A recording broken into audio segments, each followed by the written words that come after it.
Thursday, June 30th, 2022. Today on the Daily Review, we discuss Telugu cinema classic Eega, or The Fly, with your host, me, Joe Baraka.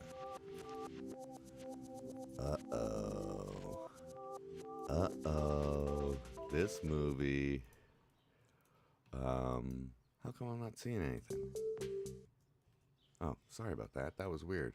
Was I? That was weird. I wonder why that happened. Anyway, okay.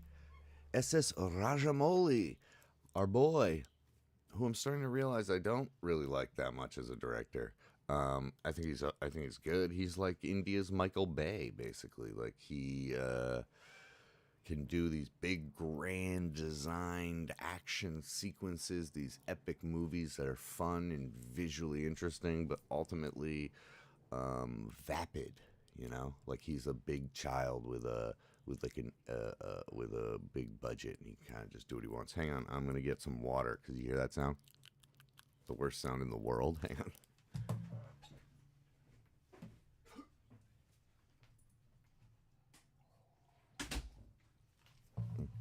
Just building some anticipation.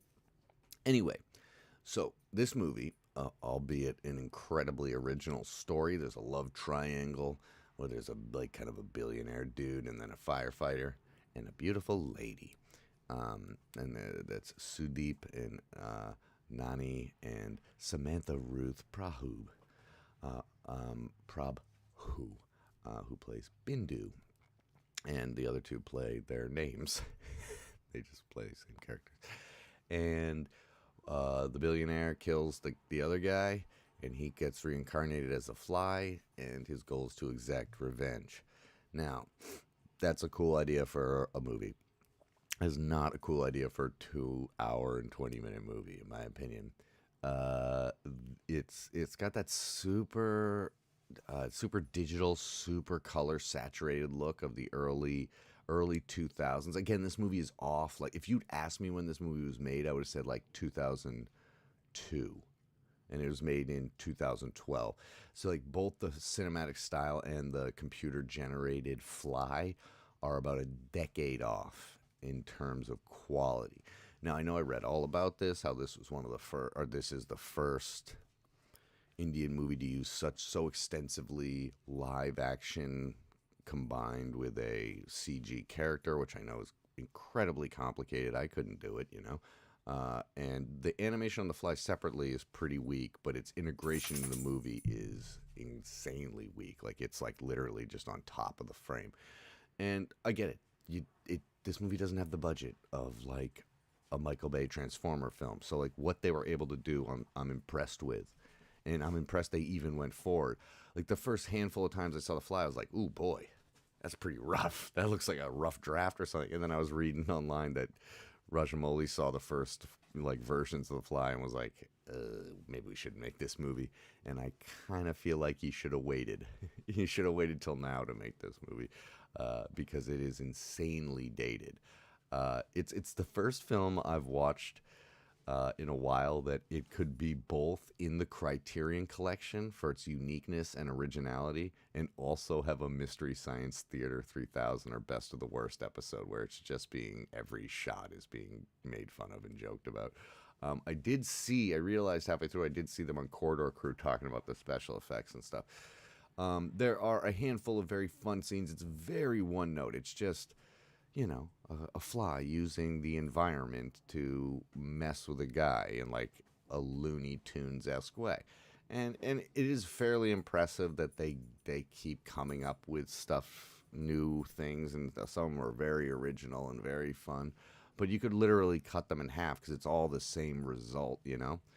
And so I vaguely knew what the movie was about. I just knew a guy gets turned into a fly. So in the very beginning, there's the pretty lady who's clearly the lead, you know, Bindu, and her job is carving into rice, and I burst out. I laughed. There were tears coming down my face on how stupid that writing is.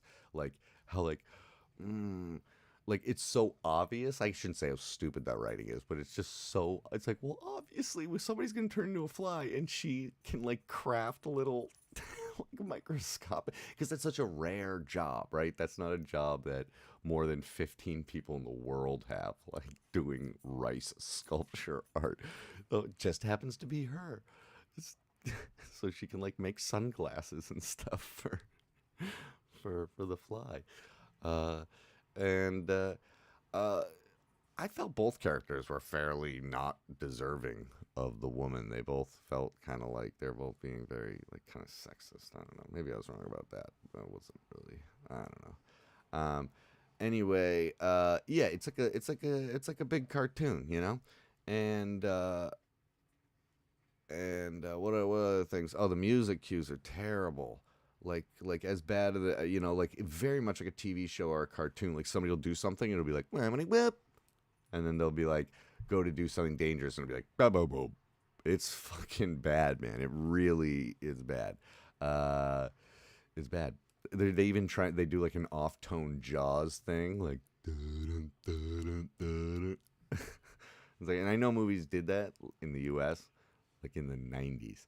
Uh, but since the characters are so one-dimensional, it would have been just as effective of a movie at an hour and a half, or better yet, like a 17-minute short. I think this would have been a fantastic short film, like 20 minutes maybe, you know. Oh God, it would have been such a crowd pleaser, so much fun, so original. But you just don't need the same thing. Now I'm going to get into some technical things that I don't like. The POV shot of the fly is just kind of like a hex grid in front of it, but that's not how a fly's eye works. It's a compound eye. It's a bunch of different eyes. And they should have done that because then they could have had a line where where the fly communicates somehow. I don't know, types that on a keyboard, or I mean, because it does write in her tears at some point. But if he says, I know, something along the lines like, no one will ever know how beautiful you are, because no one has seen you through 1,000 eyes at once as I have.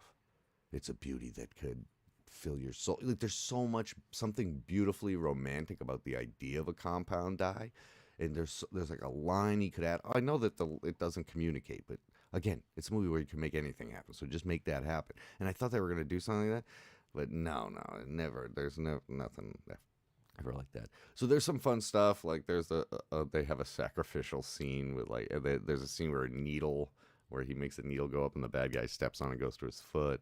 What else? There's a funny like workout segment where the fly is getting into shape. I think that's what I really had trouble with, was like the tone of this movie. It's obviously supposed to be like fun, jocular, but it's just mixed with like serious stuff and then like cheesy romance stuff that I couldn't really kind of feel the vibe, and I found the movie very tedious. It's just him doing insect judo to like a live action Looney Tunes thing. And maybe it says something beautiful about love. I mean, the climax and the last few shots, just like every indie movie we watch, have been awesome visualization of the climax, just epic and stuff. But as a whole, I don't know, man. I think they did a fly better in like Once Upon a Time in the West back in 1968. Just by putting bacon grease on a guy's face and letting an actual fly sit there and do that. See, I think that they missed something here. What they should have done, and it would probably have been so hard, but sometimes it really should have been a fly for like close-ups and stuff. And then when you need it to be computer generated, but it would have been probably pretty hard at the time period with the technology that they seem to have had to mix those. But yeah, overall, I mean, this is like a concept it's more of a concept than a movie, in my opinion. I really didn't find the music to work as well. In some of these movies, I find it perfect and very interesting and helping with the storytelling and unique and something that's different from somebody who watches a lot of American movies mostly. But I just think it's a creative idea that does not balance with creative solutions, and I think that that's probably due to his budgetary limitations and technological limitations at the time. Now, I want to read a comment someone said. All right, brother. That's how he started. Not great. Seeing that your following is getting overwhelmingly crowded by Indians, that makes it sound like, I'm going to warn you. If you don't absolutely love watching Indian movies, possibly exclusively, you should be careful the direction your channel might go to. The movie suggestions are going to be never ending, and Indian audiences are a tough crowd to please. The more immersive you get into movies of different languages here, the more fights between the industries and criticisms of that sort being white guys don't understand our cinema and my favorite movie stars movies are better than the other guys commenters are gonna come. Are gonna come. They're gonna come in their pants. Luckily, it seems so far you've got a pretty good ratio of people respectful to your opinion, and you seem to have a good filter for tasteless and tasteful movie suggestions and doing your research before watching one. But I'd advise heavily spreading out the foreign films with other videos you used to do because your original audience might feel more and more lost by the sheer number of new audience here. Very few channels have succeeded long term handling this audience. Good luck, dude. So I don't know how to take that. I mean, it's like a general warning. It feels a little bit racist. I understand what the person is saying. Yeah, like, I definitely feel badly for my regular viewers or people like my dad. That's what I mean by regular viewers who aren't going to watch these movies because he doesn't have the access to them necessarily or the interest. Um, but like I've said, and I'll just repeat it now, this happens to me all the time with all different types of cinema. Sometimes it'll be some sort of underground cinema in the United States. Sometimes it'll be the angry young man movement in England, or Italian neorealism, or new wave French, or the emerging stuff that started happening 10 years ago in Korea, or, nobody said anything when I watched 80 Kurosawa movies or whatever, And nobody said you might not get it and stuff because you're white and this. That stuff's a little bit weird. But I do also understand that India is one of the most unique countries in civilizations, as I've learned to say, in the entire world. Like, it is so, the history and the diversity is nuts, and there is a lot of competition, it seems, but it's between different cinema industries. But so far, it's been quite jocular and fun. And I'm learning a lot. So I don't know if anybody thinks I go over the line. Just tell me. But also, I'm just gonna tell you the truth. I'm not gonna pander to you. That's why when some people recommended me some other channels, people who do like trailer reviews, and it really, like, I don't really understand what the point of a trailer review is because I want to let you guys know something. The person who made the movie has nothing to do with the trailer. It gets sent to somebody else, and a whole group of people who are designed to sell you a product make that trailer. And I would say most movies ever made can probably be cut into a pretty decent trailer, a minute and a half long, even if the movie itself isn't very good. I mean, for example, just look what they did at the beginning of Obi-Wan by making the Star Wars prequel look like Anakin and Obi-Wan actually had a relationship by making this amazing kind of previously on kind of thing. So, what was I talking about? Compound eyes. Anyway, yeah, so I don't do that. And I feel, yes, that those channels, since they don't have any necessarily an academic film background, not to be an elitist, or have made movies or whatever, or at the viewing level that I'm at, then they just kind of, it does feel pandering because, like, this was awesome. I'm telling you right now, this Eega, The Fly, a beloved Telugu film, is not good, and I thought it was really bad. So I guess if I lose subs or people get angry about that, then so be it. But this is like a Michael Bay movie, This would be like if, you guys know what type of movie I like. Now, that's why I do it every day, guys. That's how you can value a reviewer, is that you get to know them. Like we got to know Paulina Kael or Andrew Saris, or this is in the United States, or Siskel and Ebert. We got to know their personality. So then you could be like, oh, my personality kind of aligns with that person's type of movie. You know what I mean? Because it is subjective ultimately. So once you know what I'm into, arrogant stuff, artsy fartsy arrogant bullshit, then you can kind of go, oh, okay, well maybe I'll like The Fly because I know that he doesn't really like kind of cartoonish movies like that, you know. So that's the whole point of it being daily. So you get to know me and my soul, which is probably a fly, or at the very least covered in flies. Anyway, super original idea, not great execution.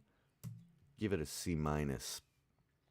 Maybe I should give it a C actually for originality, but I feel comfortable with that because I felt like fast forwarding through like the whole middle half of the movie, and I didn't. I just sat there because I felt like it was so one note. Um, so anyway, I guess a whole bunch of people will unsubscribe or something, but that's fine. Um, um, but yeah, I don't know. I don't know what's coming next, but what suggest something. Let me see if I can say your name right. This is my first time looking at this name ever in my life. Gagan. Gagan Kumar. Did I say that right? Or is it Gagan? Yeah, I'll watch them next. But I am gonna do The White Shadow soon, which is a 1978 American TV show. Because I've been watching episodes of that, but I wanted to watch a few more before I make an opinion about it. And what else? Yeah, whole bunch of stuff is coming up. And like I said, in a month I might not be interested in Indian cinema, and my little pea brain will have moved on to Eritrea or something. But I think that with the kind of endless ocean of Indian films, I feel like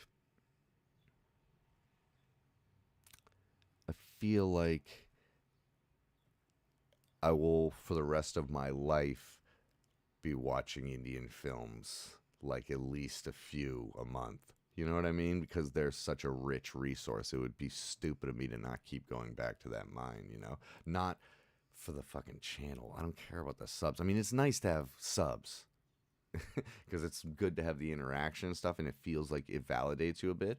But I don't want bad subs or people who are being angry or whatever.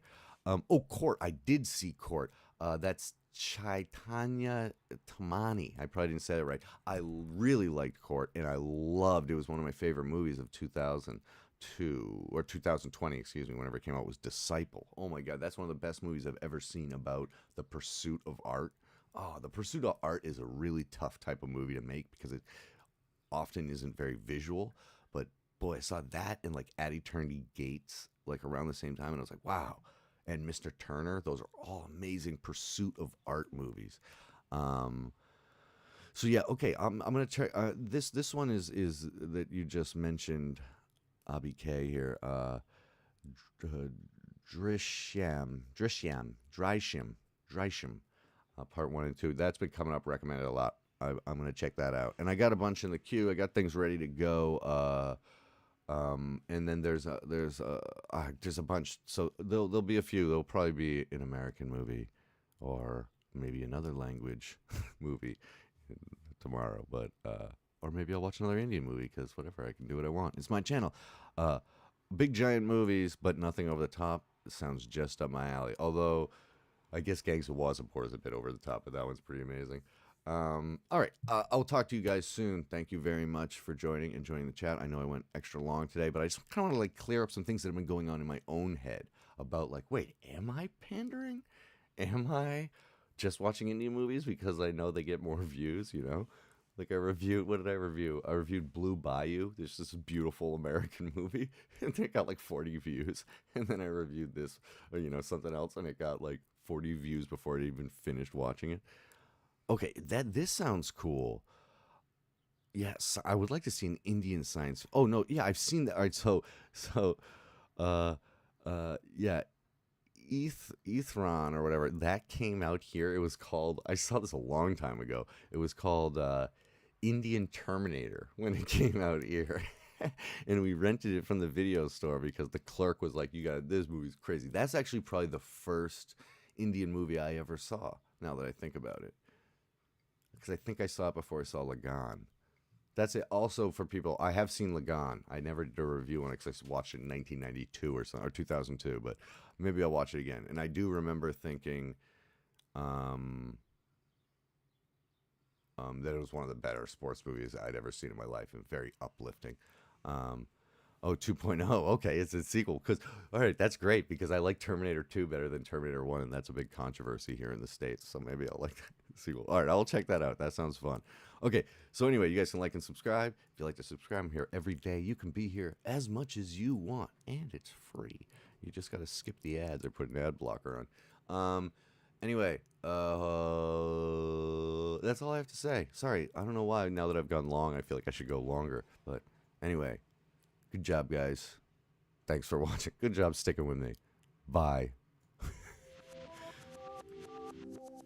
Oh, good episode, Joe. You went for 20 minutes and your lips were smacking the whole time. That was awesome. Thanks, brain.